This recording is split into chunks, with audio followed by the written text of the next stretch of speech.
If you have 2 dogs or more and you want to train one dog, it can help to give the other dog something to do. I like to have the dog that I'm not working with lying on a mat, and I reward them periodically with a treat just for staying there, and that's their job, is to stay there while the other dog is getting trained. So I'm going to put a mat on the ground out of the way for Kismet to lie on while I train Gromit, my new dog, who has never been trained to lie on a mat before. Kismet, go settle. Kismet, go settle. Good job. Okay, so Kismet is now lying on his mat, and I'm gonna train Gromit. And the first thing I'm gonna do is I'm going to be ready with my clicker and my treats. The moment that I put the mat on the ground, I'm going to be ready to click him for looking at it, sniffing it, stepping on it, or doing anything with it. I'm going to toss a treat to get him out of the way so I have space to put the mat down. I'm going to click for stepping on it, going to it, and delivering the treats on the mat. He's very food motivated, so I'm just using his kibble. Find it. He only knows 3 cues so far. He knows his name. He already knew sit to some degree before he came to me. Find it. And I've started to teach him find it. Good boy. Kismet.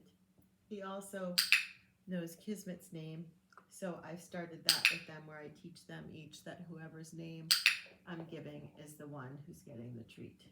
So that way there's no competition. They're not diving for each other's treats. That's a game that I call Everybody Sit or Everybody Down, Kismet. And you can see our other videos where I train that. It's a really useful skill if you have more than one dog in your home.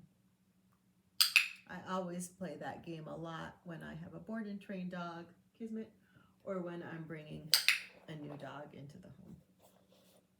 So I'm marking and rewarding him for lying on this towel. I have started to do a little bit of down with him, but I've never used the word down. I just happen to reward him when he does lie down on a dog bed or towel. So since that's been rewarded, even though it hasn't been officially trained, he is offering it. That's the nice thing about reward-based training. If you reinforce the behavior, the dog will start offering it. Kismet. Gromit. Okay, now I'm going to release him free. Find it.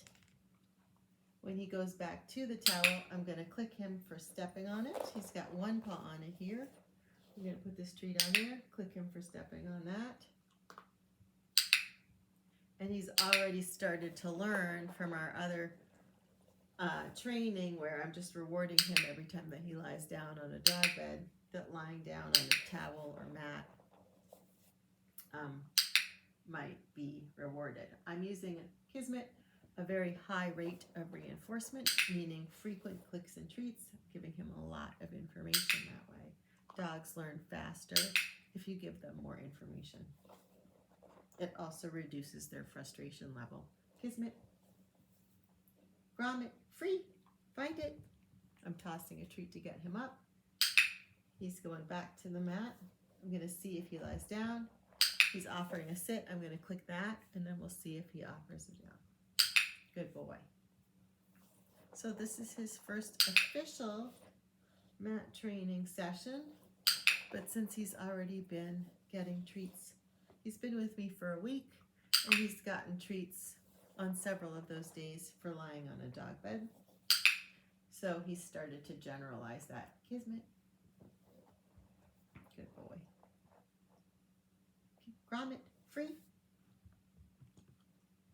This time I'm going to wait and see if he lies down. Good boy. Good puppy. Good, and I'm going to end with that one. I'm going to give him a little jackpot. I'm going to release him and pick up the towel. So the towel goes down at the beginning of the session, and then I pick it up at the end. So the towel in itself in the beginning becomes the cue. Free. find it. Happy training.